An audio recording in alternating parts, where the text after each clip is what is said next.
The Devil Wears Prada 2 is an upcoming American comedy-drama film directed by David Frankel and written by Aline Brosh McKenna. A sequel to The Devil Wears Prada, 2006, it is based on the novel Revenge Wears Prada, The Devil Returns by Lauren Weisberger. Meryl Streep, Anne Hathaway, Emily Blunt, Tracy Thoms, Tibor Feldman, and Stanley Tucci reprise their roles from the first film, with Frankel and McKenna additionally returning to respectively direct and write the script. The Devil Wears Prada 2 is scheduled to be released in the United States and Canada on May 1, 2026. Cast: Meryl Streep as Miranda Priestley, Anne Hathaway as Andrea Andy Sachs, Emily Blunt as Emily Charlton, Stanley Tucci as Nigel Kipling, Tracy Thoms as Lily, Tibor Feldman as IRV Rabbits, Kenneth Branagh as Miranda's new husband, Simone Ashley, Lucy Liu, Justin Theroux, BJ Novak, Pauline Calumet, Helen J. Shen, Conrad Ricamora, Caleb Heron, Rachel Bloom, Patrick Bram-Mall, Sydney Sweeney, Bria Condon, Daniel Luwan. Production. In 2013, Lauren Weisberger wrote a sequel, Revenge Wears Prada, The Devil Returns. It did not seem likely that a sequel to the original film would be made, as two of the film's stars were not eager to do so. Meryl Streep reportedly said that she was not interested in making a sequel to the film, and while Anne Hathaway said she would be interested in working with the same people, it would have to be something totally different. 2. In July 2024, it was reported that Walt Disney Studios, the parent division of 20th Century Studios, was interested in developing a sequel. 3. By July, negotiations began with Aline Brosh McKenna returning to write the screenplay, and Streep, Hathaway, Emily Blunt, and Stanley Tucci reprising their roles from the first film. 4-5. Principal photography began on June 30, 2025, with David Frankel again directing, and Kenneth Branagh joining the cast. 6. In July, it was announced that Tracy Thoms and Tibor Feldman were reprising their roles, with Simone Ashley, Lucy Liu, Justin Theroux, BJ Novak, Pauline Calumet, Rachel Bloom, and Patrick Bram-Mall as new additions to the cast. 7, 8, 9. Streep, Hathaway, and Tucci were spotted to be filming in New York City during the week of July 21. 10. Blunt was spotted for the first time a week later. 11. Bramall and Hathaway were spotted filming a scene together on August 5. 12. Sydney Sweeney was spotted on set with Blunt on August 7. 13. An important airport scene will be shot at Newark on September 10, 2025. 14. 15. Filming will take place in Milan, Italy from October 6 to 18. Mary Louise Meryl Streep, born June 22, 1949, is an American actress. Known for her versatility and adept accent work, she has been described as the best actress of her generation. 1. 2. She has received numerous accolades throughout her career spanning over 5 decades, including 3 Academy Awards, 3 A2 British Academy Film Awards, 4 B8 Golden Globe Awards, 5 C4 Emmy Awards, and 2 Screen Actors Guild Awards, in addition to nominations for 7 Grammy Awards and a Tony Award. Streep made her feature film debut in Julia, 1977, and soon established herself as one of the most respected actresses of all time.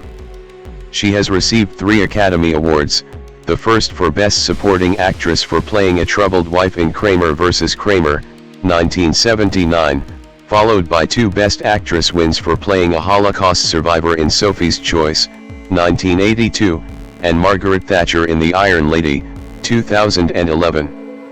Throughout her career she has continued to earn critical acclaim for her diverse roles on film, ranging from the dramatic in The Deer Hunter, 1978, Silkwood, 1983, Out of Africa, 1985, The Bridges of Madison County, 1995, Doubt, 2008, August, Osage County, 2013, Into the Woods, 2014, and The Post, 2017, to the comedic in The Devil Wears Prada, 2006, Mamma Mia.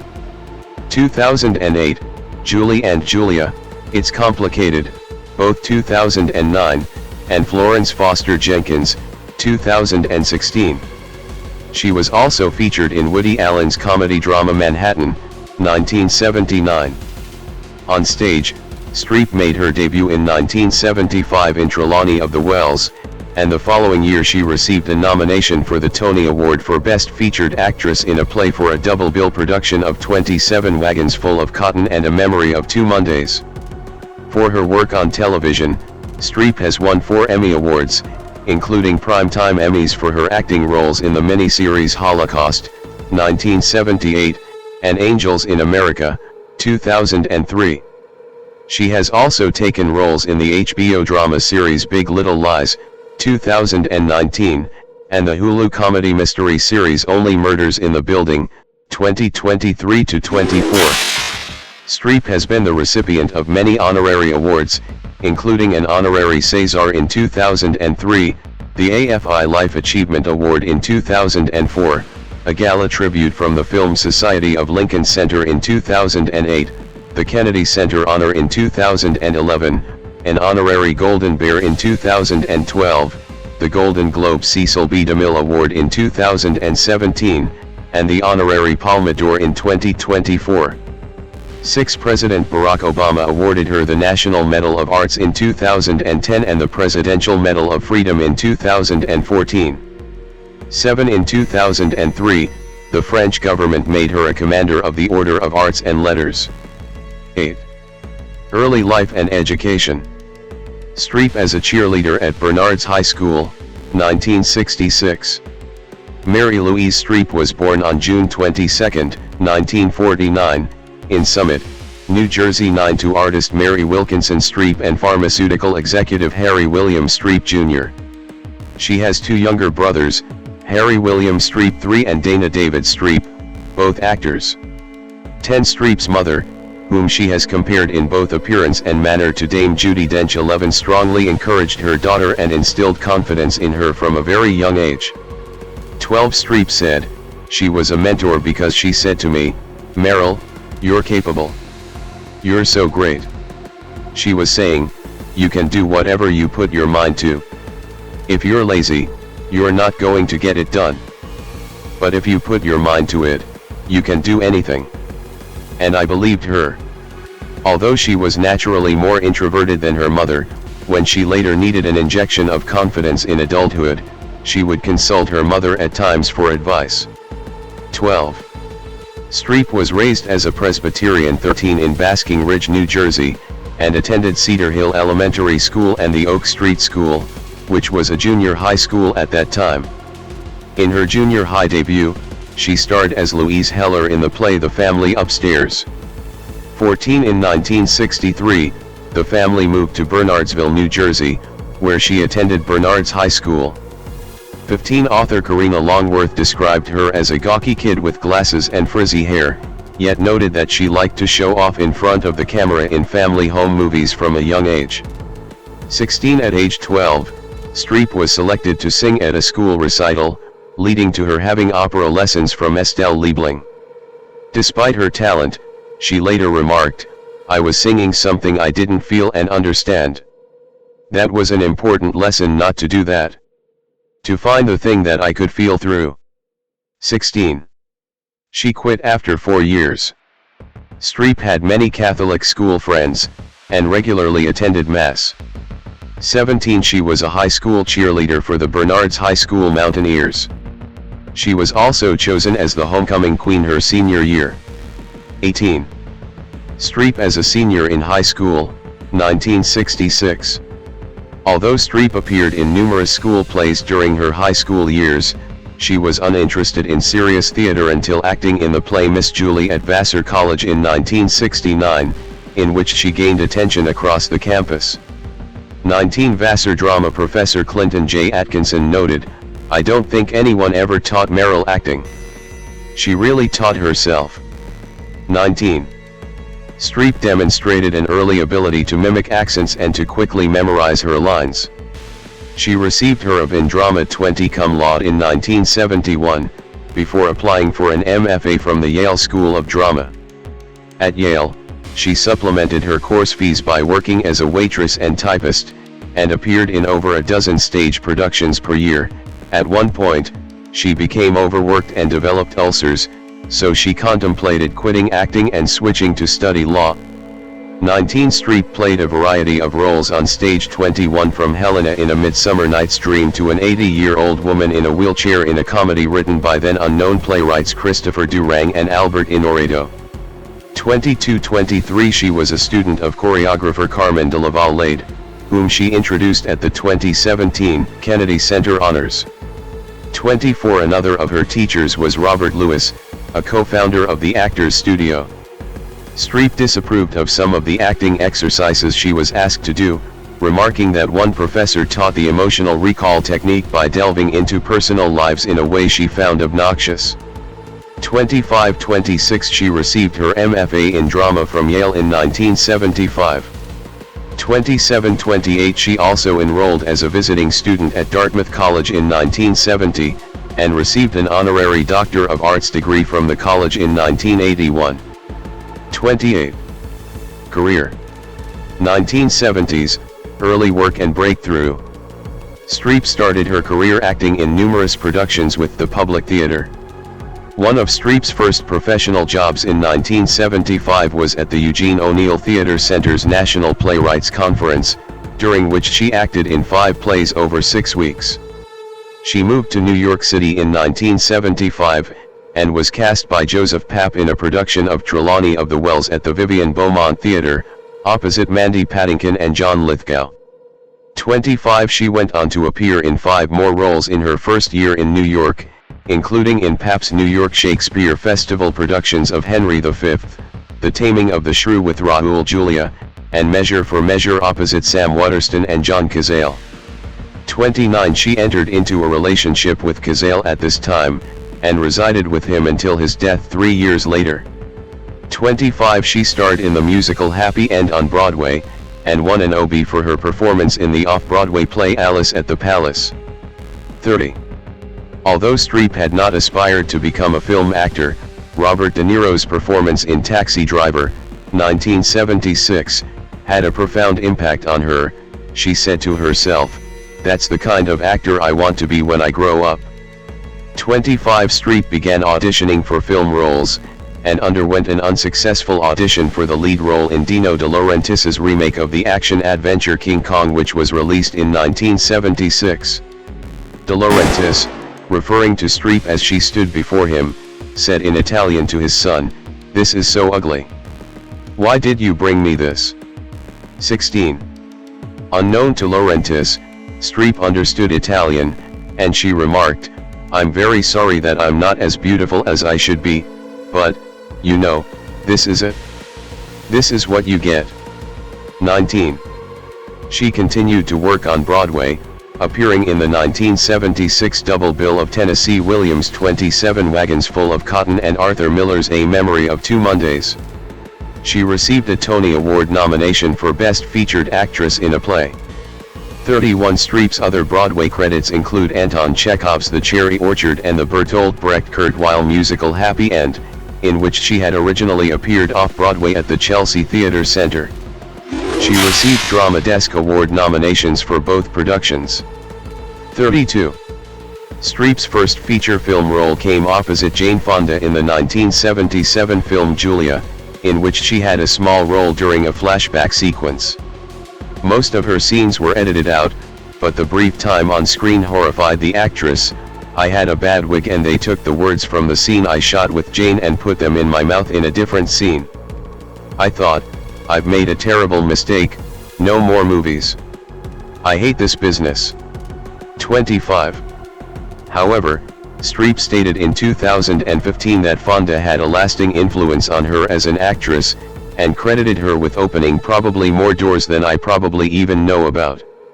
12. Robert De Niro, who had spotted Streep in her stage production of The Cherry Orchard, suggested that she play the role of his girlfriend in the war film The Deer Hunter, 1978.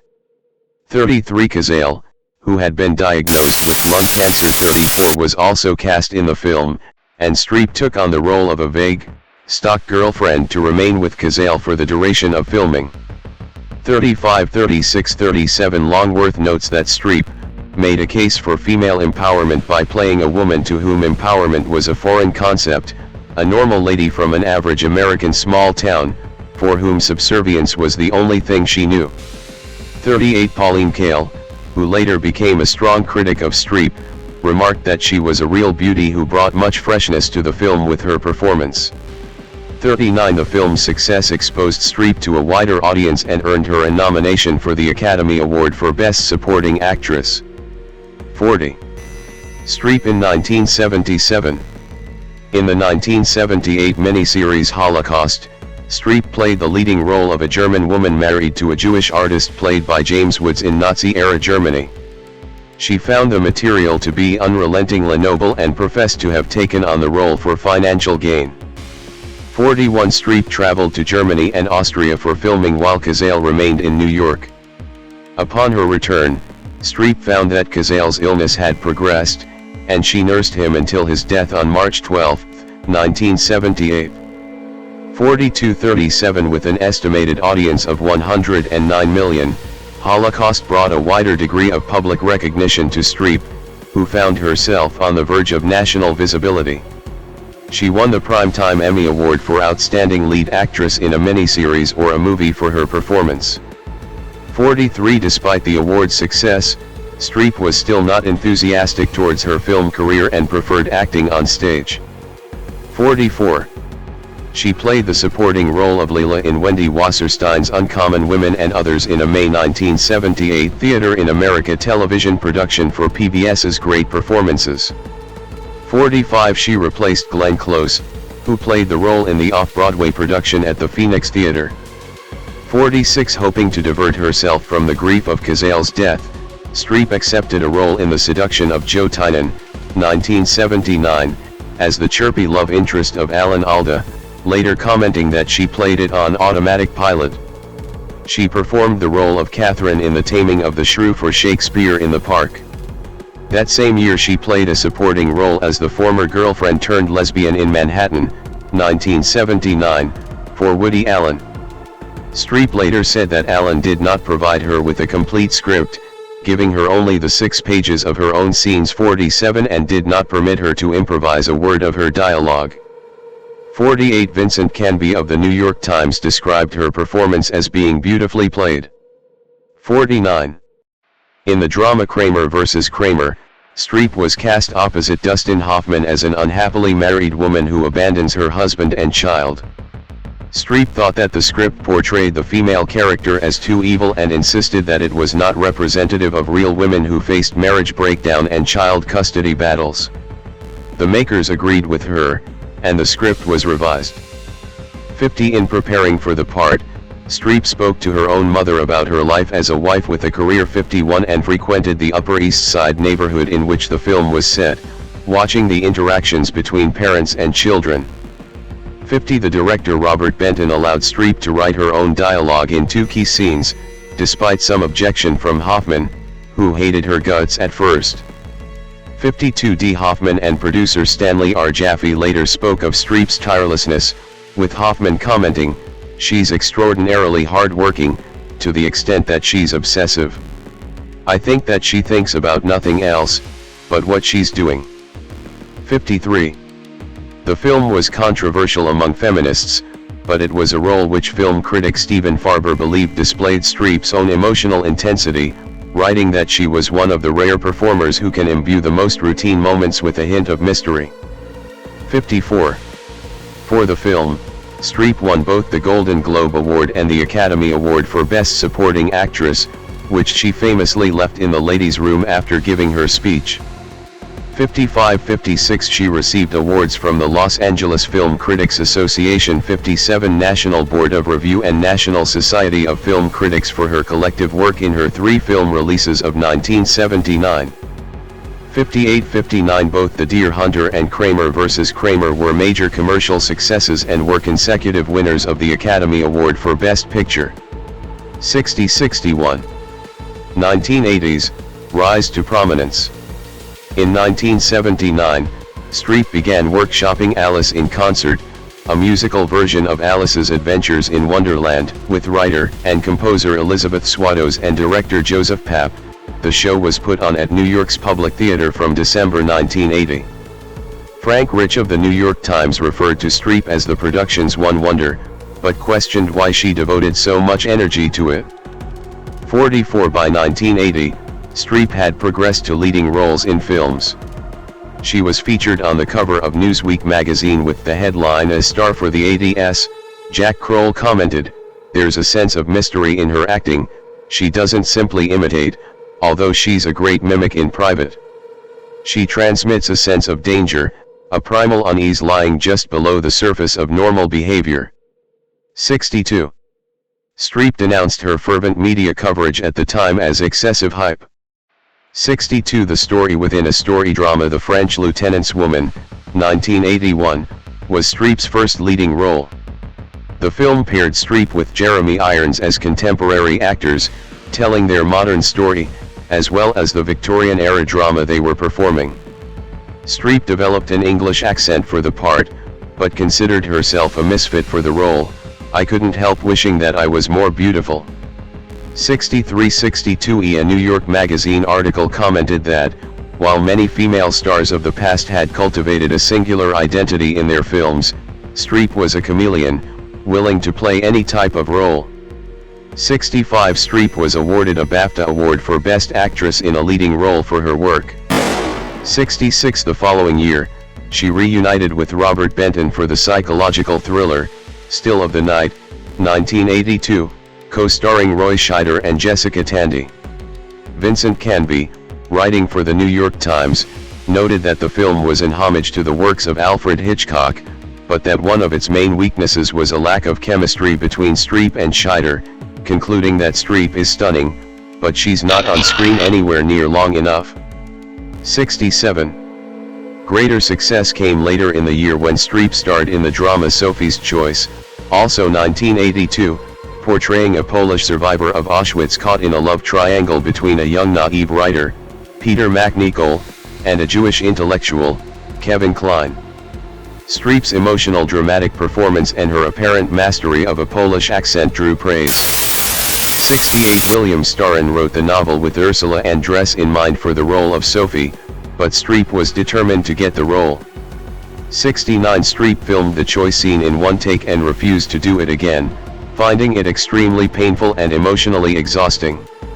70. That scene, in which Streep is ordered by an SS guard at Auschwitz to choose which of her two children would be gassed and which would proceed to the labor camp, is her most famous scene, according to Emma Brox of The Guardian, who wrote in 2006, "It's classic Streep, the kind of scene that makes your scalp tighten, but defter in a way is her handling of smaller, harder to grasp emotions." 11. Among several acting awards, Streep won the Academy Award for Best Actress for her performance 71, and her characterization was voted the third greatest movie performance of all time by Premiere magazine. 72. Roger Ebert said of her delivery, "Streep plays the Brooklyn scenes with an enchanting Polish-American accent, she has the first accent I've ever wanted to hug, and she plays the flashbacks in subtitled German and Polish. There is hardly an emotion that Streep doesn't touch in this movie, and yet we're never aware of her straining. This is one of the most astonishing and yet one of the most unaffected and natural performances I can imagine." 73. Pauline Kael, on the contrary, called the film an infuriatingly bad movie, and thought that Streep decorporealizes herself, which she believed explained why her movie heroines don't seem to be full characters, and why there are no incidental joys to be had from watching her. 74. In 1983, Streep played her first non-fictional character, the nuclear whistleblower and labor union activist Karen Silkwood, who died in a suspicious car accident while investigating alleged wrongdoing at the Kerr-McGee plutonium plant, in Mike Nichols' biographical film Silkwood. Streep felt a personal connection to Silkwood. 75. And in preparation, she met with people close to the woman, and in doing so realized that each person saw a different aspect of her personality. 76. She said, "I didn't try to turn myself into Karen. I just tried to look at what she did. I put together every piece of information I could find about her.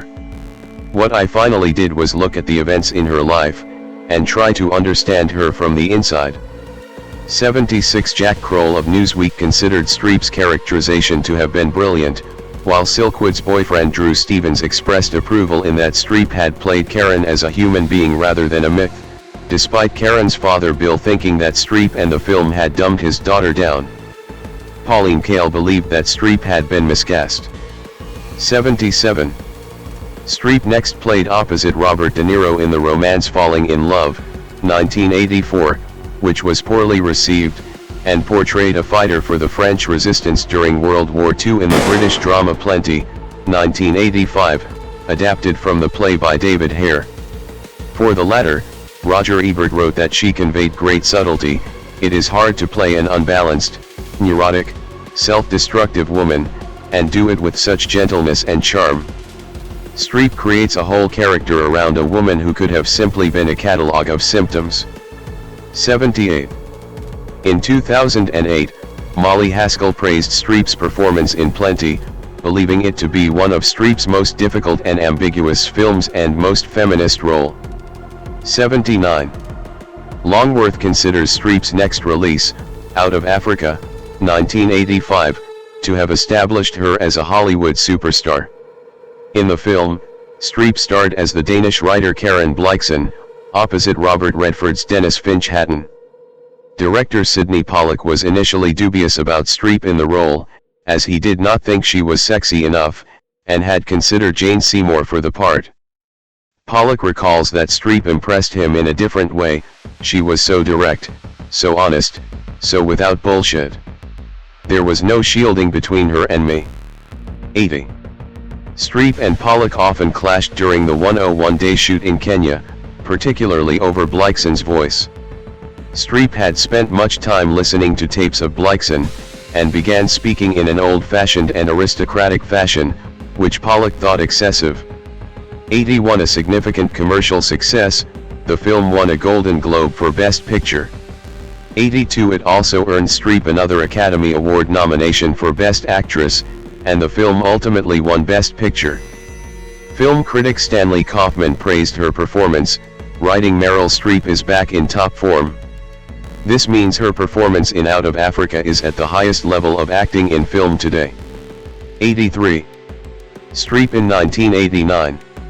Longworth notes that the dramatic success of Out of Africa led to a backlash of critical opinion against Streep in the years that followed, especially as she was now demanding $4 million a picture. Unlike other stars at the time, such as Sylvester Stallone and Tom Cruise, Streep never seemed to play herself, and certain critics felt her technical finesse led people to literally see her acting. 84. Her next films did not appeal to a wide audience. She co-starred with Jack Nicholson in the dramas Heartburn, 1986, and Ironweed, 1987, in which she sang on screen for the first time since the great performances telecast of the Phoenix Theatre production of Secret Service, 1977. In Evil Angels F, 1988, she played Lindy Chamberlain, an Australian woman who had been convicted of the murder of her infant daughter despite claiming that the baby had been taken by a dingo. Filmed in Australia, Streep won the Australian Film Institute Award for Best Actress in a Leading Role 85, 86, 87, a Best Actress at the Cannes Film Festival, and the New York Film Critics Circle Award for Best Actress. 88. Streep has said of developing the Australian accent in the film, I had to study a little bit for Australian because it's not dissimilar to American, so it's like coming from Italian to Spanish. You get a little mixed up. 11. Vincent Canby of the New York Times referred to her performance as another stunning performance, played with the kind of virtuosity that seems to redefine the possibilities of screen acting. 89. In 1989, Streep lobbied to play the lead role in Oliver Stone's adaptation of the play Evita, but 2 months before filming was due to commence, she dropped out, citing exhaustion initially, although it was later revealed that there was a dispute over her salary. 90. By the end of the decade, Streep actively looked to star in a comedy. She found the role in She-Devil, 1989, a satire that parodied societal obsession with beauty and cosmetic surgery, in which she played a glamorous writer. 91. Though the film was not a success, Richard Corliss of Time wrote that Streep was the one reason to see it, and observed that it marked a departure from the dramatic roles she was known to play. 92. Reacting to her string of poorly received films, Streep said, "Audiences are shrinking, as the marketing strategy defines more and more narrowly who they want to reach, males from 16 to 25, it's become a chicken and egg syndrome. Which came first? First, they release all these summer movies, then do a demographic survey of who's going to see them." 90. 1990s, commercial fluctuations. Biographer Karen Hollinger described the early 1990s as a downturn in the popularity of Streep's films, attributing this partly to a critical perception that her comedies had been an attempt to convey a lighter image following several serious, but commercially unsuccessful, dramas, and, more significantly, to the lack of options available to an actress in her 40s.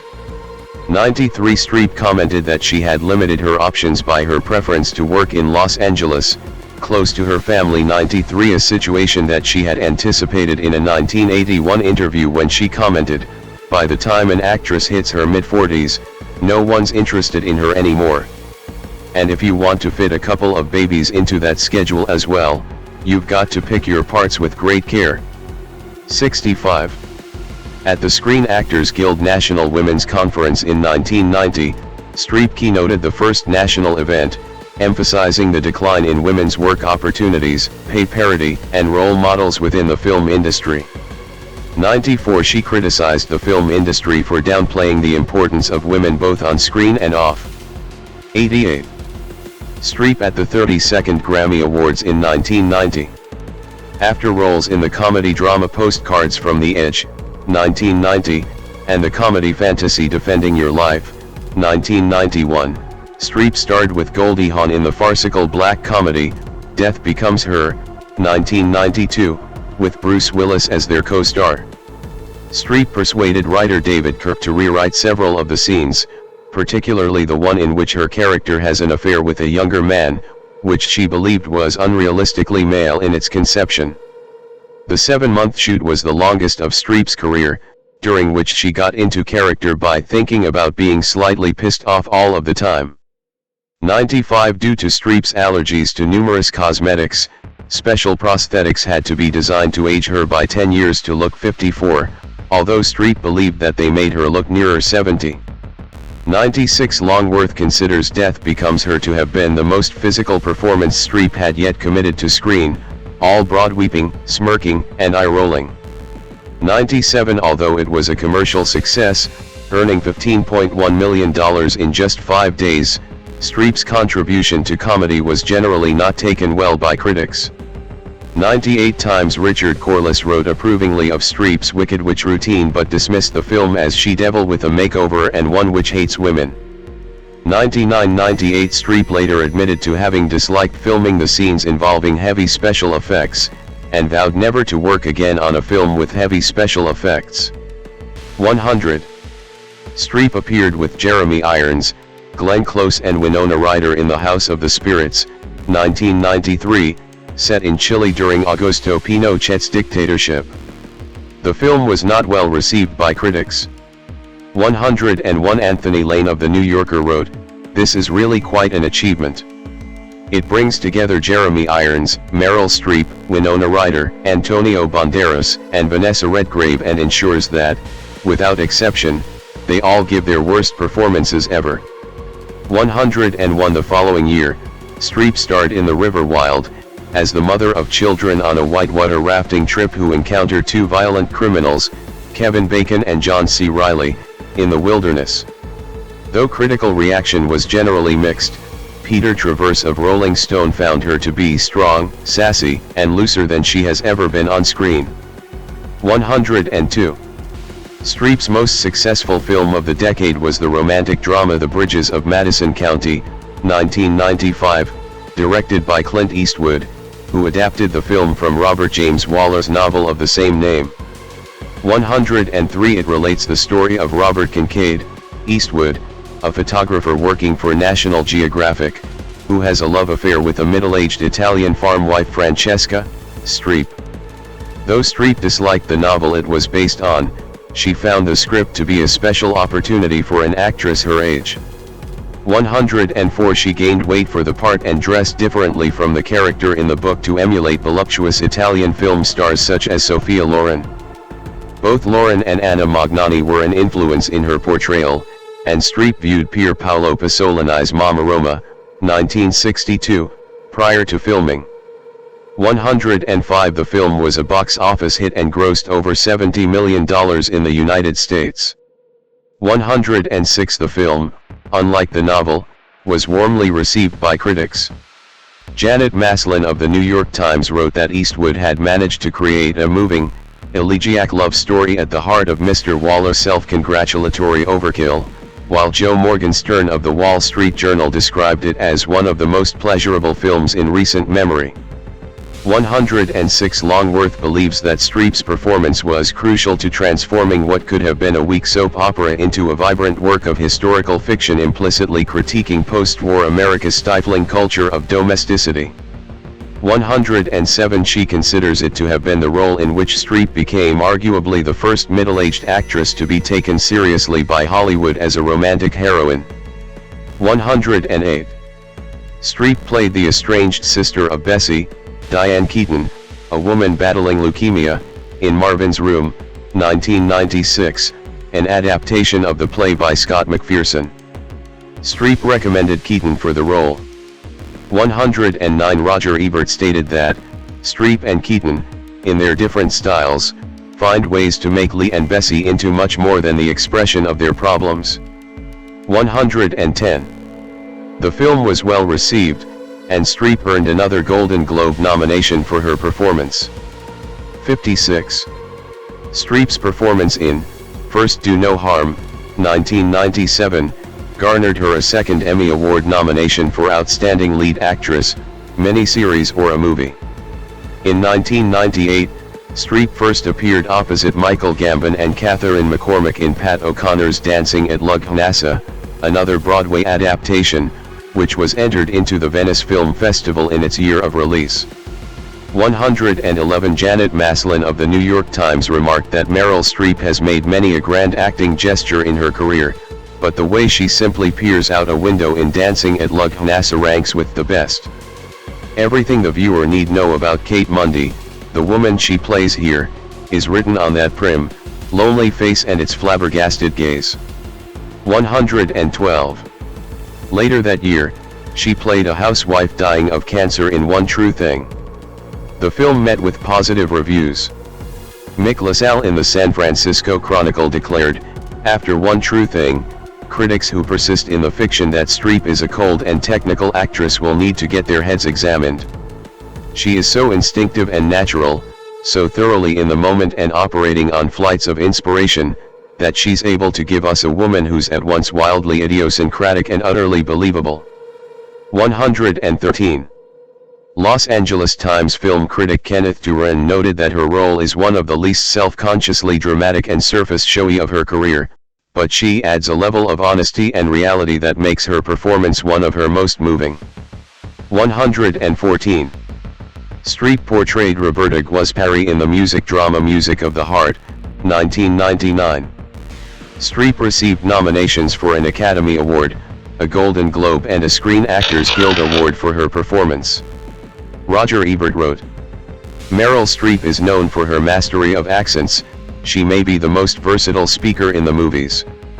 Here you might think she has no accent, unless you've heard her real speaking voice, then you realize that Guaspari's speaking style is no less a particular achievement than Streep's other accents. This is not Streep's voice, but someone else's, with a certain flat quality, as if later education and refinement came after a somewhat unsophisticated childhood. 115 2000s, Career Resurgence and Stage Work. Main article, Meryl Streep in the 2000s. Streep in St. Petersburg, Russia, in 2004. Streep entered the 2000s with a voice cameo in Steven Spielberg's AI. Artificial Intelligence, 2001, a science fiction film about a childlike android, played by Haley Joel Osment. 116 the same year, Streep co-hosted the annual Nobel Peace Prize concert with Liam Neeson, which was held in Oslo, Norway, on December 11, 2001, in honor of the Nobel Peace Prize laureate, the United Nations and Kofi Annan. 118 in 2001, Streep returned to the stage for the first time in more than 20 years, playing Arkadina in the Public Theatre's revival of Anton Chekhov's The Seagull, directed by Mike Nichols and co-starring Kevin Kline, Natalie Portman, John Goodman, Marcia Gay Harden, Stephen Spinella, Deborah Monk, Larry Pine and Philip Seymour Hoffman. 119. The same year, Streep began work on Spike Jonze's comedy drama adaptation 2002, in which she portrayed real-life journalist Susan Orlean. Lauded by critics and viewers alike, 120 the film won Streep her fourth Golden Globe in the Best Supporting Actress category. 56 A.O. Scott in the New York Times considered Streep's portrayal of Orlean to have been played with impish composure, noting the contrast in her wittily realized character with love interest Chris Cooper's lank-haired, toothless charisma as the autodidact arrested for poaching rare orchids. 121 Streep appeared alongside Nicole Kidman and Julianne Moore in Stephen Daldry's The Hours, 2002, based on the 1999 novel by Michael Cunningham. Focusing on three women of different generations whose lives are interconnected by the novel Mrs. Dalloway by Virginia Woolf, the film was generally well received and won all three leading actresses a Silver Bear for Best Actress. 122. In 2003, Streep reunited with Mike Nichols to star with Al Pacino and Emma Thompson in the HBO's adaptation of Tony Kushner's six-hour play Angels in America, the story of two couples whose relationships dissolve amidst the backdrop of Reagan-era politics. Streep, who was cast in 4 roles in the miniseries, received her second Emmy Award and 5th Golden Globe for her performance. 56 123 She appeared in Jonathan Demme's moderately successful remake of The Manchurian Candidate in 2004. 124 co-starring Denzel Washington, playing the role of a woman who is both a U.S. Senator and the manipulative, ruthless mother of a vice presidential candidate. 125 The same year, she played the supporting role of Aunt Josephine in Lemony Snicket's A Series of Unfortunate Events alongside Jim Carrey, based on the first 3 novels in Snicket's book series. The black comedy received generally favorable reviews from critics. 126 and won the Academy Award for Best Makeup. 127 Streep also narrated the film Monet's Palette. 128 Streep was next cast in the comedy film Prime, 2005, directed by Ben Younger. In the film, she played Lisa Metzger, the Jewish psychoanalyst of a divorced and lonesome businesswoman, played by Uma Thurman, who enters a relationship with Metzger's 23-year-old son, Brian Greenberg. A modest mainstream success, it eventually grossed $67.9 million internationally. 129 Roger Ebert noted how Streep had that ability to cut through the solemnity of a scene with a zinger that reveals how all human effort is, after all, comic at some level. 130. In August and September 2006, Streep starred on stage at the Public Theatre's production of Mother Courage and Her Children at the Delacorte Theatre in Central Park. 131 The Public Theatre production was a new translation by playwright Tony Kushner, with songs in the Weil/Brecht style written by composer Janine Tesori. Veteran director George C. Wolfe was at the helm. Streep starred alongside Kevin Kline and Austin Pendleton in this 3.5-hour play.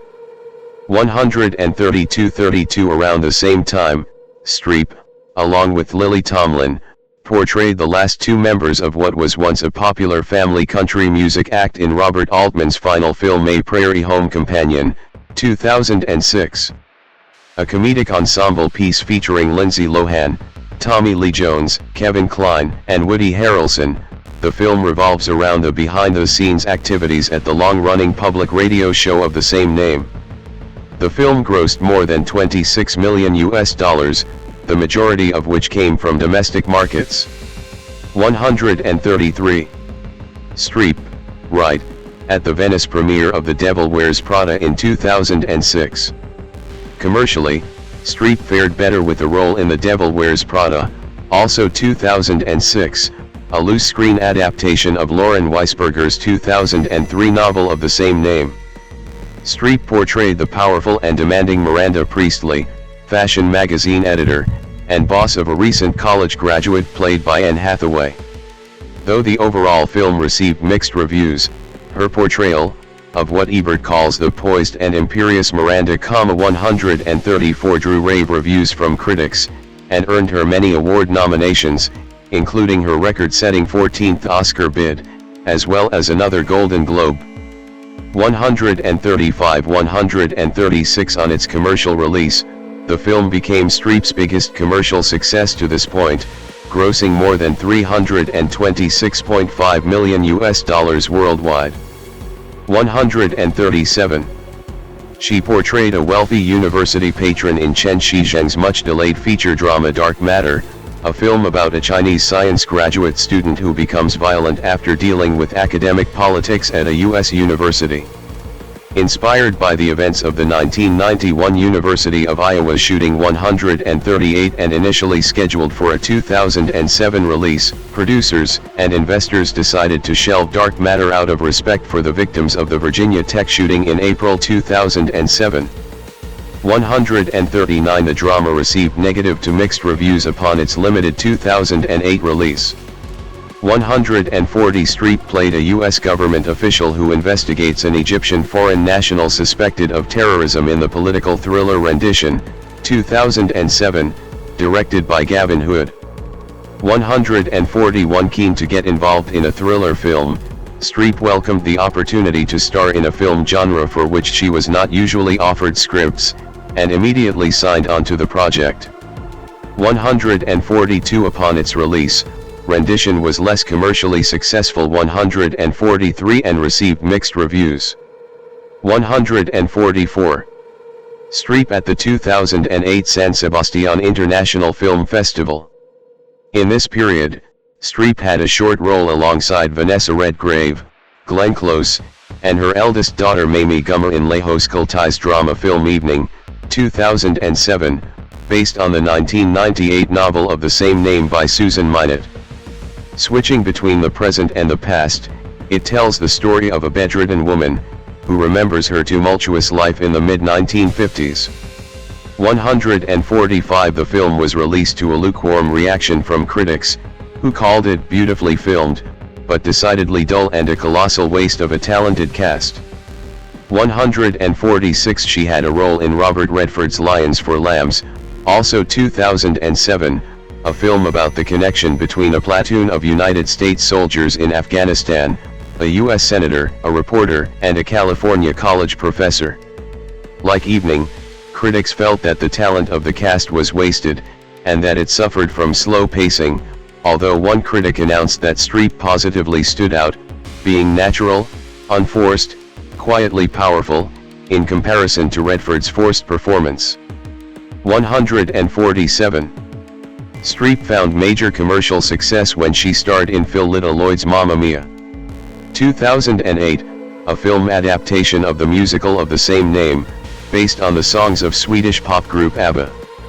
Co-starring Amanda Seyfried, Pierce Brosnan, Stellan Skarsgård, Colin Firth, Julie Walters, and Christine Baranski, Streep played a single mother and a former girl group singer, whose daughter, Seyfried, a bride-to-be who never met her father, invites three likely paternal candidates to her wedding on the idyllic Greek island of Skopelos, known in the film as Kalakari.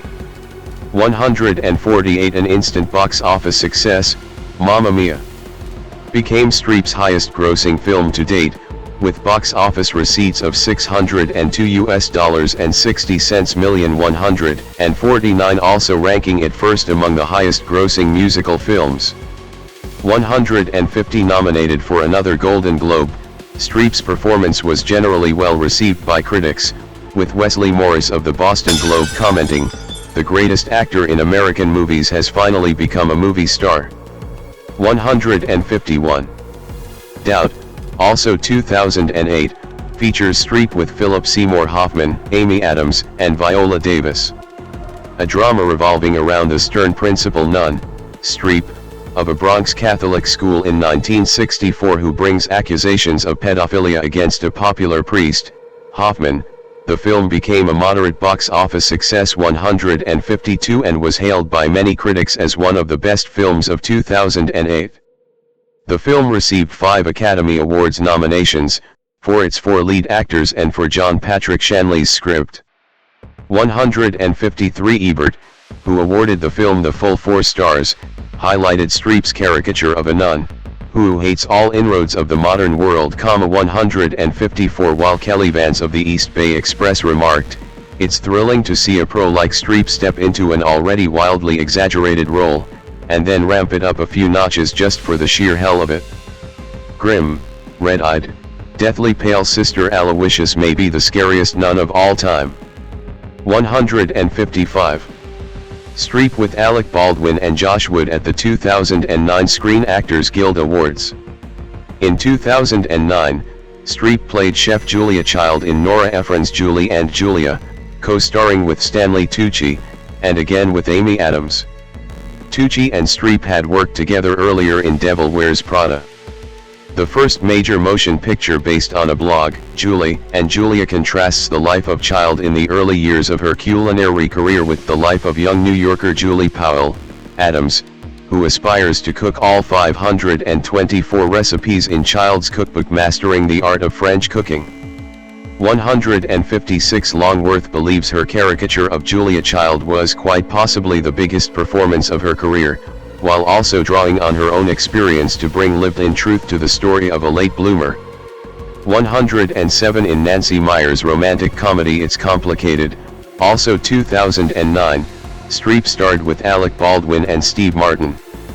She received nominations for the Golden Globe Award for Best Actress, Motion Picture Musical or Comedy for both Julie and Julia and It's Complicated. She won the award for Julie and Julia, and later received her 16th Oscar nomination for it. 157 She also lent her voice to Mrs. Felicity Fox in Wes Anderson's stop-motion film Fantastic Mr. Fox. 158. 2010s, further critical and commercial success. Streep re-teamed with Mamma Mia director Phil Littlewood on The Iron Lady, 2011, a British biographical film about Margaret Thatcher, which takes a look at the Prime Minister during the Falklands War and her years in retirement. 159 Streep, who attended a session of the House of Commons to see British members of Parliament, MPs, in action in preparation for her role as Thatcher. 160 called her casting a daunting and exciting challenge. 161 While the film had a mixed reception, Streep's performance gained rave reviews, earning her Best Actress awards at the Golden Globes and the BAFTAs, as well as her third win at the 84th Academy Awards. 162 Former advisors, friends, and family of Thatcher criticized Streep's portrayal of her as inaccurate and biased. 163 The following year, after Thatcher's death, Streep issued a formal statement describing Thatcher's hard-nosed fiscal measures and hands-off approach to financial regulation, while praising her personal strength and grit. 164. Streep reunited with Prada director David Frankel on the set of the romantic comedy drama film Hope Springs, 2012, co-starring Tommy Lee Jones and Steve Carell. Streep and Jones play a middle-aged couple, who attend a week of intensive marriage counseling to try to bring back the intimacy missing in their relationship. Reviews for the film were mostly positive, with critics praising the mesmerizing performances, which offer filmgoers some grown-up laughs, and a thoughtful look at mature relationships. 165 In 2013, Streep starred alongside Julia Roberts and Ewan McGregor in the black comedy drama August, Osage County, 2013, about a dysfunctional family that reunites into the familial house when their patriarch suddenly disappears. Based on Tracy Letts's Pulitzer Prize-winning eponymous play, Streep received positive reviews for her portrayal of the family's strong-willed and contentious matriarch, who is suffering from oral cancer and an addiction to narcotics. She was subsequently nominated for another Golden Globe, SAG, and Academy Award. 166. Streep at the 2014 Screen Actors Guild Awards. In 2014's The Giver, a motion picture adaptation of the young adult novel, Streep played a community leader. 167. Set in 2048, the social science fiction film recounts the story of a post-apocalyptic community without war, pain, suffering, differences or choice, where a young boy is chosen to learn the real world. Streep was aware of the book before being offered the role by co-star and producer Jeff Bridges. 168. Upon its release, The Giver was met with generally mixed to negative reviews from critics. 169. Streep also had a small role in the period drama film The Homesman, 2014. Set in the 1850s Midwest, the film stars Hilary Swank and Tommy Lee Jones as an unusual pair who help three women driven to madness by the frontier to get back east. Streep does not appear until near the end of the film, playing a preacher's wife, who takes the women into care. 170. The Homesman premiered at the 2014 Cannes Film Festival, where it garnered largely positive reviews from critics. 171. Directed by Rob Marshall, Into the Woods, also 2014, is a Disney film adaptation of the Broadway musical with music and lyrics by Stephen Sondheim, in which Streep plays a witch. 172. A fantasy genre crossover inspired by the Grimm brothers' fairy tales, it centers on a childless couple who set out to end a curse placed on them by Streep's vengeful witch.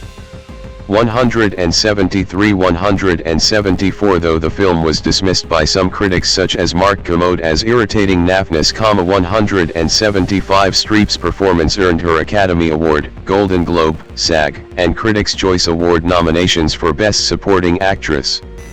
176. In July 2014, it was announced that Streep would portray Maria Callas in Master Class, but the project was pulled after director Mike Nichols' death in November of the same year. 177. In 2015, Streep starred in Jonathan Demme's Ricky and the Flash, playing a grocery store checkout worker by day who is a rock musician at night, and who has one last chance to reconnect with her estranged family. 178. Streep learned to play the guitar for the semi-autobiographical drama comedy film 179, which again featured Streep with her eldest daughter Mamie Gummer. 179. Reviews of the film were generally mixed. 180. Streep's other film of this time was director Sarah Gavran's period drama Suffragette, also 2015, co-starring Carey Mulligan and Helena Bonham Carter. In the film, she played the small, but pivotal, role of Emmeline Pankhurst, a British political activist and leader of the British suffragette movement who helped women win the right to vote. 181. The film received mostly positive reviews, particularly for the performances of the cast, though its distributor earned criticism that Streep's prominent position within the marketing was misleading. 182. Streep at the Embassy of the United States, Berlin, in 2016. Following the duties of the president at the 66th Berlin International Film Festival in 2016, 183. Streep starred in the Stephen Frears-directed comedy Florence Foster Jenkins, 2016, an eponymous biopic about a blithely unaware tone-deaf opera singer who insists upon public performance. 184. Other cast members were Hugh Grant and Simon Helberg. 185. Robbie Collin considered it to be one of her most human performance and felt that it was full of warmth that gives way to heart-pinching pathos. 186. She won the Critics' Choice Movie Award for Best Actress in a Comedy 187 and received Academy Award, Golden Globe, SAG, and BAFTA nominations. 188. Streep next starred as the first American female newspaper publisher, Katharine Graham, to Tom Hanks' Ben Bradley, in Steven Spielberg's political drama The Post, 2017, which centers on the Washington Post's publication of the 1971 Pentagon Papers. 189. The film received positive reviews with praise directed to the performances of the two leads. 190. Manala Dargis wrote that Streep creates an acutely moving portrait of a woman who in liberating herself helps instigate a revolution. 191. It earned over $177 million against a budget of $50 million. 192. Streep received her 31st Golden Globe nomination and 21st Academy Award nomination for Best Actress. 193. 194. Streep in 2018. In 2018, Streep briefly reprised her role in the musical sequel Mamma Mia! Here We Go Again. 195. She also played a supporting part in Rob Marshall's Mary Poppins Returns, a musical sequel to the 1964 film Mary Poppins starring Emily Blunt in the titular role. 196. Streep next featured in her first main role in a television series by starring in the second season of the HBO drama series Big Little Lies in 2019.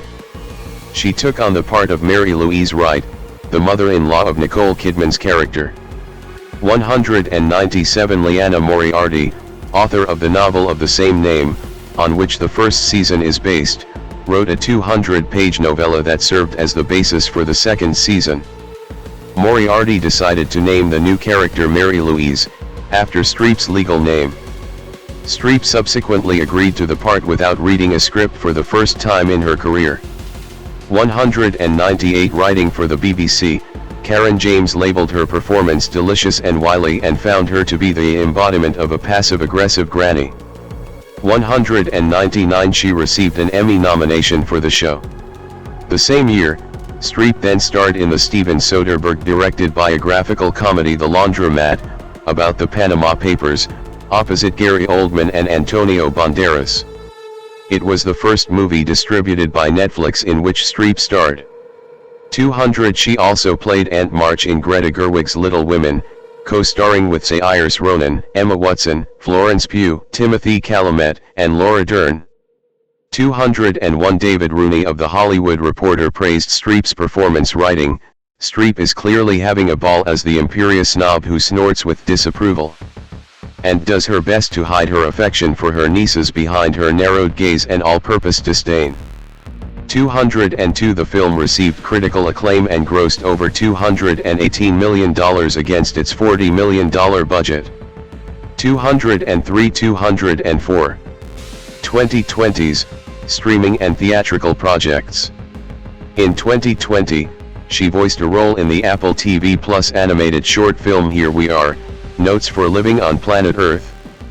205. Streep had leading roles in two films, both released by streaming services. She reunited with Nicole Kidman for Netflix, in Ryan Murphy's The Prom, 2020, a film adaptation of the Broadway musical of the same name. 206. That same year she also reunited with director Steven Soderbergh for his HBO Max comedy film Let Them All Talk, 2020. 207. Streep starred alongside Diane Wiest, Candice Bergen, Lucas Hedges, and Gemma Chan. Richard Lawson of Vanity Fair noted, "Streep could, in some senses, be approaching the film as a meta-commentary on her own ivied stature as the world's greatest living actor, in some people's estimation, anyway. If that is what's happening, she never betrays her motivations with a wink. It's all played pretty earnestly." 208. Streep then starred opposite Leonardo DiCaprio and Jennifer Lawrence in Don't Look Up, 2021, directed by Adam McKay for Netflix. 209. Streep played a comical role as the fictional president of the United States who waves off the fears of climate change. In his mixed review, Peter DeBrugge of Variety stated she was clearly having more fun than we are. 210. Streep served as an executive producer on Sell/By/Date, 2022, directed by Sarah Jones. 211. She acted in the Apple TV Plus anthology series Extrapolations, 2023. 212. Later that year, she began playing Loretta Durkin, a struggling actress, from the third season of the Hulu comedy series Only Murders in the Building, starring Steve Martin, Martin Short, and Selena Gomez. 214 Leela Latif of The Guardian wrote, Streep, unsurprisingly, plays Loretta beautifully, truly tapping into the agony of a woman who's faced a lifetime of rejection but somehow kept her dream alive. 215 She received a Golden Globe and Primetime Emmy Award nomination and won a Critics' Choice Television Award. 217 In 2025, Streep attended the Saturday Night Live 50th Anniversary Special, in which she acted in an alien abduction skit portraying the mother of Colleen Rafferty, played by Kate McKinnon. It marked Streep's first SNL appearance. 218 She is set to reprise the role of Miranda Priestley in The Devil Wears Prada 2, which is scheduled for release in May 2026. 219 On August 18, 2025 it was announced that a biopic on the life and career of musician Joni Mitchell was in the works with Cameron Crowe set to direct the film. Streep has signed on to play Mitchell in present day with Anya Taylor-Joy playing Mitchell in the 1960s and 1970s. 220 Other ventures. After Streep starred in Mamma Mia, her rendition of the titular song rose to popularity on the Portuguese music charts, where it peaked at number 8 in October 2008. 221 At the 35th People's Choice Awards, her version of Mamma Mia won an award for Favorite Song from a Soundtrack.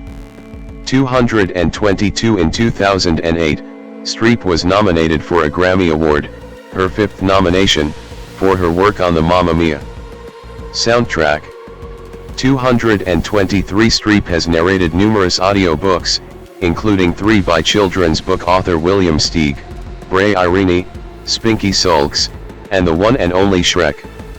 224 Streep is the spokesperson for the National Women's History Museum, to which she has made significant donations, including her fee for the Iron Lady, which was $1 million, and hosted numerous events.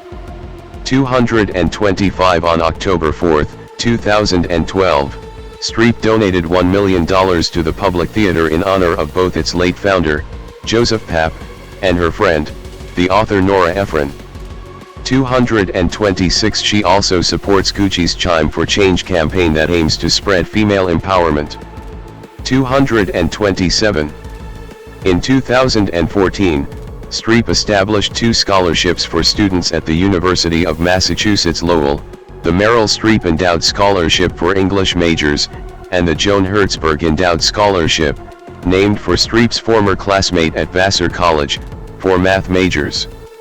228 In April 2015, it was announced that Streep had funded a screenwriters lab for female screenwriters over 40 years old, called the Writers Lab, to be run by New York women in film and television and the Collective Iris.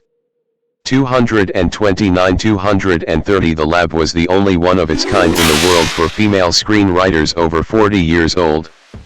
230 In 2015, Streep signed an open letter for which one campaign had been collecting signatures. The letter was addressed to Angela Merkel and Koszeniczna Dlamini Zuma, urging them to focus on women as they served as heads of the G7 in Germany and the O in South Africa, respectively, in setting development funding priorities. 231 Also in 2015, Streep sent each member of the U.S. Congress a letter supporting the Equal Rights Amendment. 232 Each of her letters was sent with a copy of the book Equal Means Equal, Why the Time for the Era Is Now by Jessica Neuwirth, president of the ERA Coalition. 233 When asked in a 2015 interview with Time Out if she was a feminist, Streep replied, "I am a humanist, I am for nice easy balance." 234 In March 2016, Streep, among others, signed a letter asking for gender equality throughout the world, in observance of International Women's Day. This was also organized by One Campaign. 235 In 2018, she collaborated with 300 women in Hollywood to set up the Time's Up initiative to protect women from harassment and discrimination. 236 On April 25, 2017, Streep publicly backed the campaign to free Oleg Sentsov, a Ukrainian filmmaker from Crimea who was subjected to a sham trial by Russia and jailed in Siberia for 20 years in August 2015. She was pictured alongside Ukrainian lawmaker Mustafa Nayyem with a Free Sentsov sign in a photograph taken during the PEN America annual literary gala on April 25, at which Sentsov was honored with the 2017 PEN/Barbie Freedom to Write Award. 237. Reception and legacy. Streep receiving an honorary degree from Harvard University in 2010. In 2004, Streep was awarded the AFI Life Achievement Award by the Board of Directors of the American Film Institute. 238. In 2011, she received a Kennedy Center Honors, introduced by Tracy Ullman, and speeches by 2009 Kennedy Center honoree Robert De Niro and 2003 Kennedy Center honoree Mike Nichols. Those also to honor Streep included Kevin Kline, Emily Blunt, Stanley Tucci, and Anne Hathaway. The tribute ended with the whole cast who sang She's My Pal, a play on He's My Pal from Ironweed. 239. In November 2014, President Barack Obama bestowed upon Streep the Presidential Medal of Freedom, the nation's highest civilian honor. 240. The citation reads as follows: Meryl Streep is one of the most widely known and acclaimed actors in history. Ms. Streep has captured our imaginations with her unparalleled ability to portray a wide range of roles and attract an audience that has only grown over time, portraying characters who embody the full range of the human experience. 241. In January 2017, Viola Davis presented Streep with the Cecil B. DeMille at the Golden Globes. Davis stated to Streep, "You make me proud to be an artist." 242. In her acceptance speech, Streep quoted the recently departed Carrie Fisher, saying, "Take your broken heart and make it into art." 243. Vanity Fair commented that it's hard to imagine that there was a time before Meryl Streep was the greatest living actress. 12. Emma Brox of The Guardian notes that despite Streep's being one of the most famous actresses in the world, it is strangely hard to pin an image on Streep, in a career where she has labored to establish herself as an actor whose roots lie in ordinary life. 11. Despite her success, Streep has always been modest about her own acting and achievements in cinema.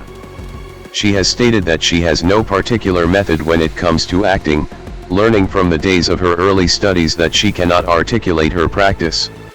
She said in 1987, "I have a smattering of things I've learned from different teachers, but nothing I can put into a valise and open it up and say, now, which one would you like? Nothing I can count on, and that makes it more dangerous. But then, the danger makes it more exciting." She has stated that her ideal director is one who gives her complete artistic control, allowing her to have a degree of improvisation and to learn from her mistakes. 244. Women are better at acting than men. Why?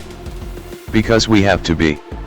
If successfully convincing somebody bigger than you of something he doesn't know is a survival skill, this is how women have survived through the millennia. Pretending is not just play. Pretending is imagined possibility.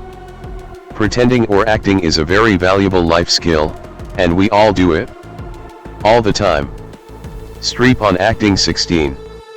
Karina Longworth notes how external Streep's performances are chameleonic in her impersonation of characters, subsuming herself into them, rather than personifying them. In her early roles such as Manhattan and Kramer vs. Kramer, she was compared to both Diane Keaton and Jill Clayburgh, in that her characters were unsympathetic, which Streep has attributed to the tendency to be drawn to playing women who are difficult to like and lack empathy. 244. Streep has stated that many consider her to be a technical actor, but she professed that it comes down to her love of reading the initial script, adding, "I come ready and I don't want to screw around and waste the first 10 takes on adjusting lighting and everybody else getting comfortable." 107.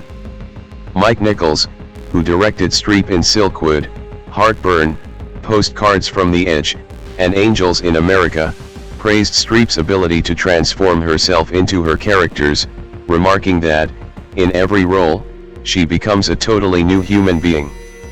As she becomes the person she is portraying, the other performers begin to react to her as if she were that person. 245. He said that directing her is so much like falling in love that it has the characteristics of a time which you remember as magical, but which is shrouded in mystery. 246. He also noted that Streep's acting ability had a profound impact on her co-stars, and that one could improve by 1000% purely by watching her.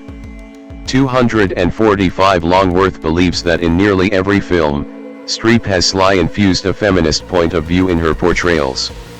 247. However, film critic Molly Haskell has stated, none of her heroines are feminist, strictly speaking. Yet, they uncannily embody various cross-currents of experience in the last 20 years, as women have redefined themselves against the background of the women's movement. 107. Streep's star on the Hollywood Walk of Fame. Streep is well known for her ability to imitate a wide range of accents. 248, from Danish in Out of Africa, 1985, to British received pronunciation in The French Lieutenant's Woman, 1981, Plenty, 1985, and The Iron Lady, 2011, Italian in the Bridges of Madison County, 1995, a Southern American accent in The Seduction of Joe Tynan, 1979, a Minnesota accent in A Prairie Home Companion, 2006, Upstate New York in Ironweed, 1987, and a heavy Bronx accent in Doubt, 2008. Streep has stated that she grew up listening to artists such as Barbra Streisand, The Beatles, and Bob Dylan, and she learned a lot about how to use her voice, her instrument, by listening to Barbra Streisand's albums. 249. In the film Evil Angels, 1988, released in the US as A Cry in the Dark, in which she portrays a New Zealand transplant to Australia, Streep developed a hybrid of Australian and New Zealand English. Her performance received the Australian Film Institute Award for Best Actress in a Leading Role 85-86 as well as Best Actress at the Cannes Film Festival, and the New York Film Critics Circle Award for Best Actress. 88. For her role in the film Sophie's Choice, 1982, Streep spoke both English and German with a Polish accent, as well as Polish itself. 250. In The Iron Lady, she reproduced the vocal style of Margaret Thatcher from the time before Thatcher became Britain's Prime Minister, and after she had taken elocution lessons to change her pitch, pronunciation, and delivery. 251. 250. Streep has commented that using accents as part of her acting is a technique she views as an obvious requirement in her portrayal of a character. 252. When questioned in Belfast as to how she reproduces different accents, Streep replied in a reportedly perfect Belfast accent, "I listen." 253. 254. 252. Activism and advocacy. Streep receiving the Presidential Medal of Freedom from Barack Obama in 2014. Politically, Streep has described herself as part of the American left.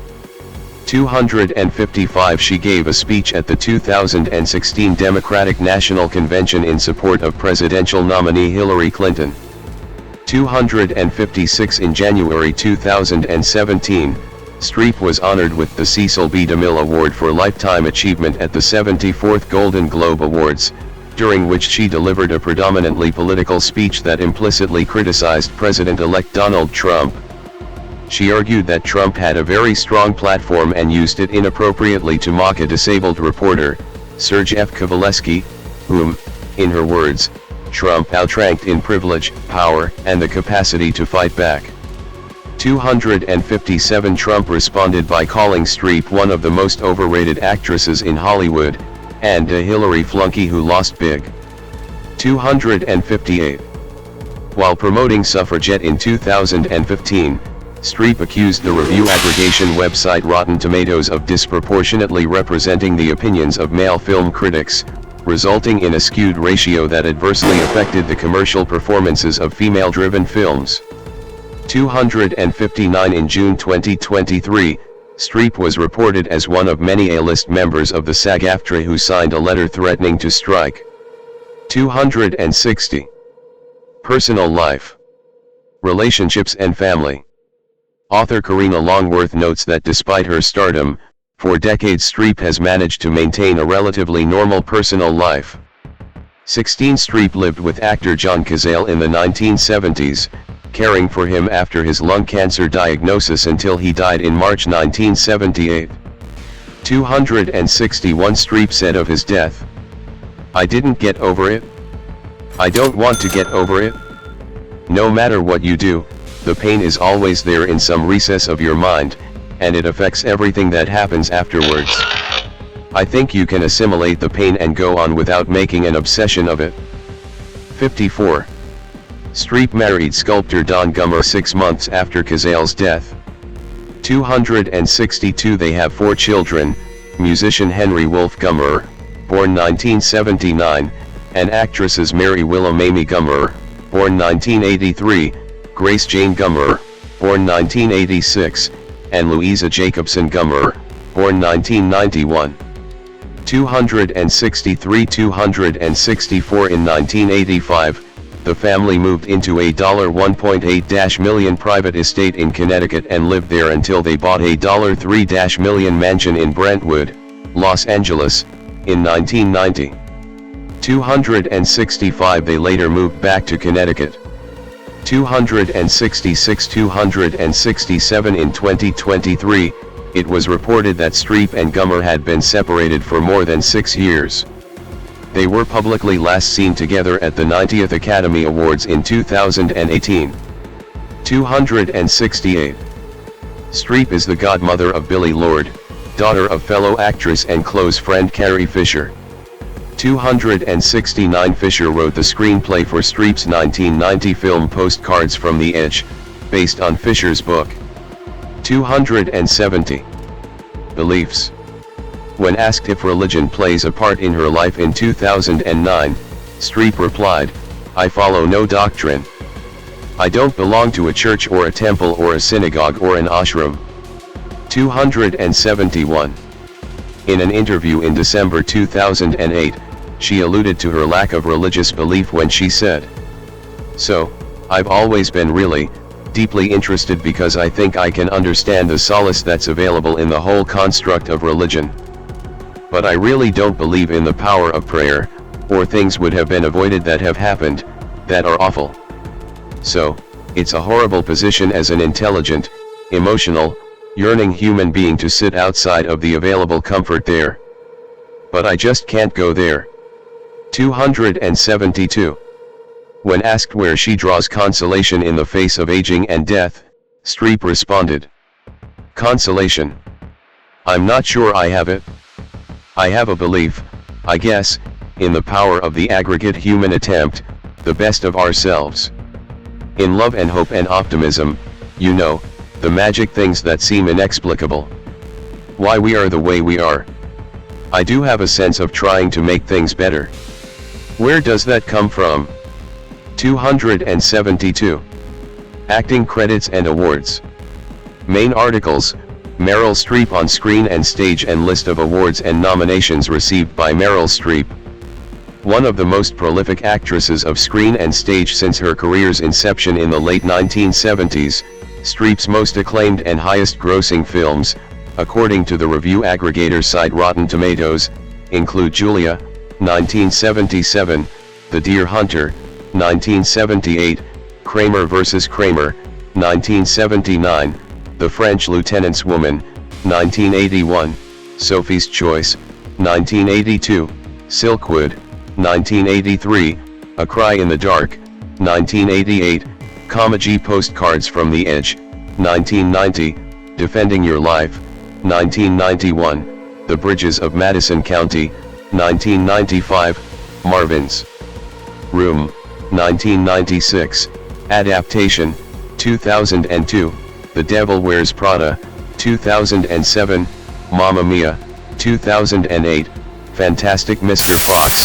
2009, The Homesman, 2014, Florence Foster Jenkins, 2016, Little Women, 2019, and Let Them All Talk, 2020. Her television projects include the miniseries Holocaust, 1978, the television film, First Do No Harm, 1997, the miniseries Angels in America, 2003, and the drama series Big Little Lies, 2019. 274 her stage roles include the Broadway theater productions A Memory of Two Mondays, 27 Wagons Full of Cotton, both 1976, and The Cherry Orchard, 1977, as well as multiple plays at the Delacorte Theater. Streep has been recognized by the Academy of Motion Picture Arts and Sciences, AMPAS, for the following performances, and Jacqueline Hathaway, born November 12, 1982, is an American actress. Her accolades include an Academy Award, a British Academy Film Award, a Golden Globe Award, and a Primetime Emmy Award. Her films have grossed over $6.8 billion worldwide, and she appeared on the Forbes Celebrity 100 list in 2009.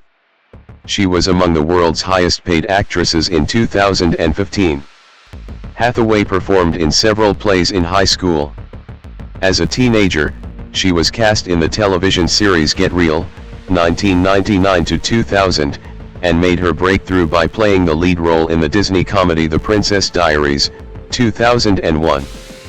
After starring in a string of family films, including Ella Enchanted, 2004, Hathaway made a transition to mature roles with the 2005 drama Brokeback Mountain. The comedy drama The Devil Wears Prada, 2006, in which she played an assistant to a fashion magazine editor, was her biggest commercial success to that point. She played a recovering addict in the drama Rachel Getting Married, 2008, which earned her a nomination for the Academy Award for Best Actress. Hathaway had further commercial success in the comedy Get Smart, 2008, The Romance's Bride Wars, 2009, Valentine's Day, 2010, and Love and Other Drugs, 2010, and the fantasy film Alice in Wonderland, 2010. In 2012, she starred as Catwoman in her highest-grossing film, The Dark Knight Rises, and played Fantine, a prostitute dying of tuberculosis, in the musical Les Miserables, winning the Academy Award for Best Supporting Actress for the latter. She has since played a scientist in the science fiction film Interstellar, 2014, the owner of a fashion website in the comedy The Intern, 2015, a haughty actress in the heist film Ocean's 8, 2018, a con artist in the comedy The Hustle, 2019, Rebecca Newman in the miniseries We Crashed, 2022, and an older woman dating a young pop star in the romantic comedy The Idea of You, 2024. Hathaway has won a Primetime Emmy Award for her voice role in the sitcom The Simpsons, sung for soundtracks, appeared on stage, and hosted events. She supports several charitable causes. She is a board member of the Lollipop Theater Network, an organization that brings films to children in hospitals, and advocates for gender equality as a UN Women Goodwill Ambassador. Early life and background. And Jacqueline Annie One Hathaway was born on November 12, 1982, in the Brooklyn borough of New York City. She is of Irish, English, German, and French descent. Her father Gerald was a labor attorney, and her mother, Kate, née Macaulay, is a former actress. 2-3 Hathaway's maternal grandfather was WIP, AM, Philadelphia radio personality Joe Macaulay. 4 According to the Daily Telegraph, she was named after Shakespeare's wife. 5 She has an older brother, Michael, and a younger brother, Thomas. 6 When Hathaway was 6, the family moved to Milburn, New Jersey, where she was raised. 7 Entrance to the theater Paper Mill Playhouse with the poster to a play outside it. As a child, Hathaway appeared in several productions at Paper Mill Playhouse. At age 8-3 when Hathaway watched her mother perform in the first national tour of Les Miserables as Fantine, she instantly became fascinated with the stage, but her parents were not keen on allowing her to pursue an acting career. After this, Kate quit acting to raise Hathaway and her brothers. 8. Hathaway was raised as Roman Catholic with what she considers to be really strong values and wished to be a nun during her childhood, but acting was always a high priority for her. 7. 9. Her relationship with the Catholic Church changed at age 15, after learning that her older brother was gay. 9. Her family left the church, joining the Episcopal Church because of its acceptance of homosexuality, but they eventually left that too. 10. In 2009, Hathaway described her religious beliefs as a work in progress. 9. Hathaway attended Brooklyn Heights Montessori School and Wyoming Elementary School in Milburn. 11. She graduated from Milburn High School, where she played soccer and took part in many plays, including Once Upon a Mattress, in which she portrayed Winifred. 12. Later, she appeared in the plays Jane Eyre and Gigi, at New Jersey's Paper Mill Playhouse. 13. She studied at the American Academy of Dramatic Arts in 1993 and became the first teenager admitted into the Barrow Group Theatre Company's acting program. 14. 15. She spent several semesters studying as an English major and political science minor at Vassar College in Poughkeepsie, New York. 16. Before transferring to New York University's Gallatin School of Individualized Study. 17. Between 1998 and 1999, Hathaway sang soprano with the All-Eastern U.S. High School Honors Chorus at Carnegie Hall and in plays at Seton Hall Preparatory School in West Orange, New Jersey. Early in her film career, her acting style and appearance would be likened to Judy Garland, whom she cites as one of her favorite actresses. 11. And Audrey Hepburn. 18. 19. 20. 21. 3 days after her performance at Carnegie Hall, Hathaway was cast in the short-lived Fox television series Get Real. 13. She played the teenager Megan Green, alongside John Tenney, Deborah Ferrantino, and Jesse Eisenberg. 22. Despite her early success, Hathaway suffered from depression and anxiety as a teenager. However, she said in 2008 that she had since grown from it.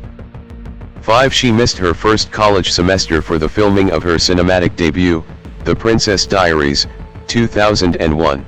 13. According to Hathaway, she never regretted not completing her degree, as she enjoyed being with others who were trying to grow up. 17. Career. 2001 to 2004, early roles and breakthrough. In 2001, Hathaway starred in the Disney comedy The Princess Diaries, based on Meg Cabot's novel of the same name. Hathaway portrayed teenager Mia Thermopolis, who discovers that she is the heiress to the throne of the fictional kingdom of Genovia. Hathaway auditioned for the role during a flight layover on the way to New Zealand. 11. Director Gary Marshall initially considered Liv Tyler for the role, but cast Hathaway after his granddaughters suggested that she had the best princess hair. 23. The film became a major commercial success, grossing $165 million worldwide. 24. Many critics lauded Hathaway's performance. A BBC critic noted that Hathaway shines in the title role and generates great chemistry, and the New York Times' Elvis Mitchell found her to be royalty in the making, a young comic talent with a scramble of features. 25. 26. She earned an MTV Movie Award for Best Breakthrough Female Performance nomination for the role. 27. The same year, Hathaway starred with Christopher Gorham in Mitch Davis's The Other Side of Heaven, which was also distributed by Disney. Inspired by John H. Groberg's memoir In the Eye of the Storm, the film met with mostly negative reviews and was a box office failure.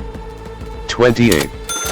In terms of the princess role, there is only so long that you can play those as a young lady before you start feeling really ridiculous. They are so much fun to do, I figure I might as well get the most out of them while I can. Then I'll go off and play all the drug addicts and the prostitutes, and all the good ones you win Oscars for a little bit later on. Hathaway, 2004-18. Owing to the success of The Princess Diaries, People magazine named Hathaway one of its breakthrough stars of 2001.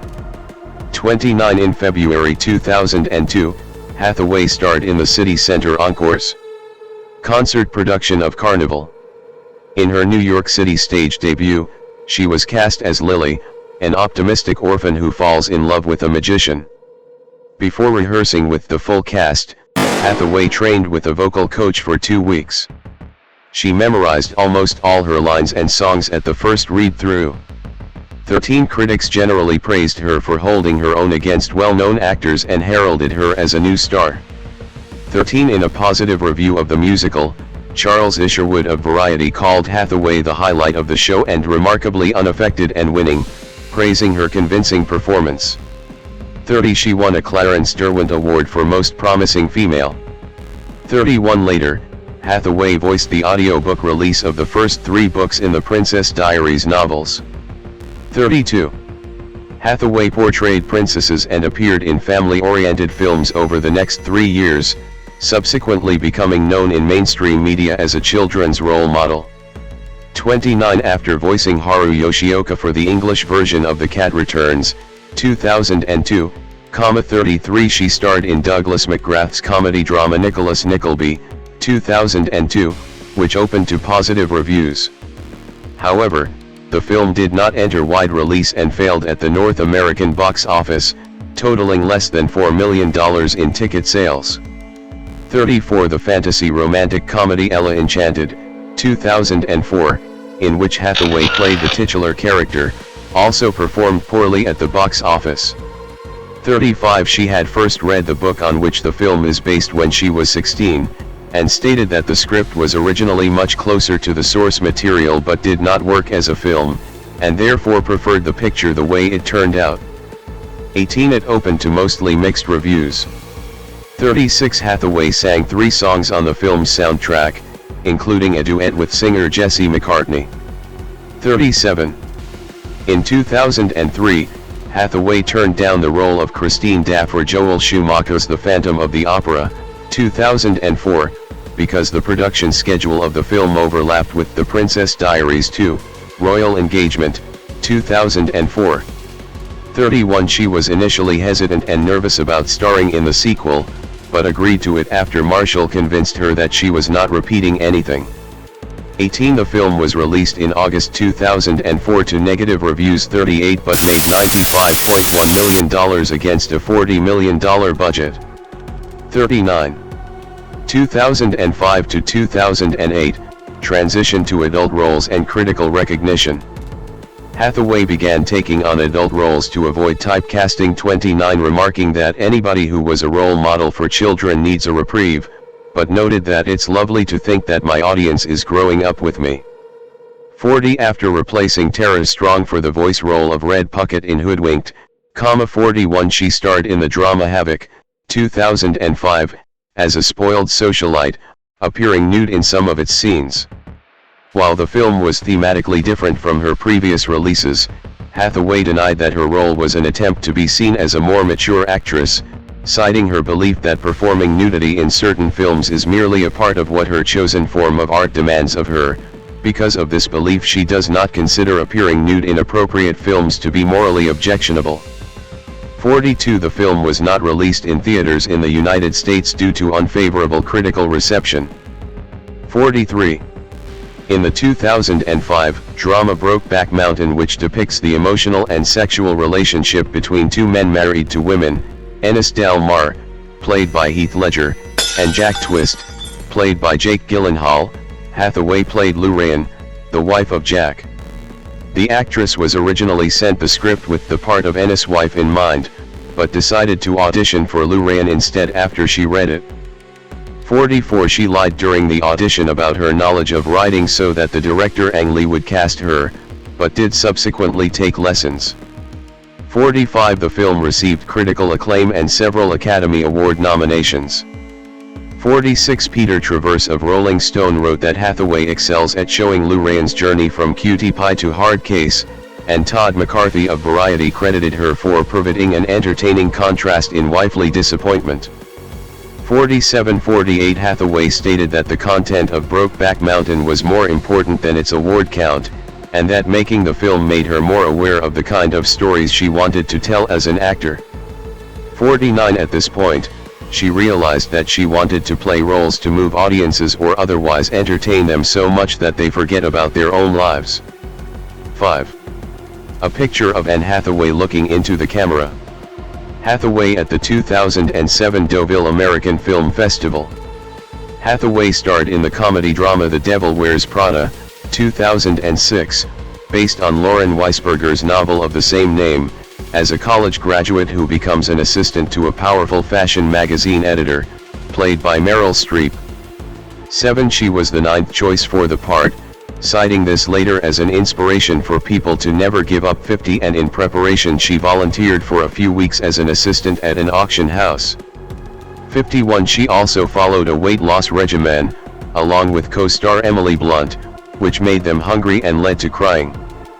52. Hathaway stated that working on the film made her respect the fashion industry a great deal more than she did previously, though she admitted that her personal style was something she still can't get right. 15. The Devil Wears Prada received positive reviews.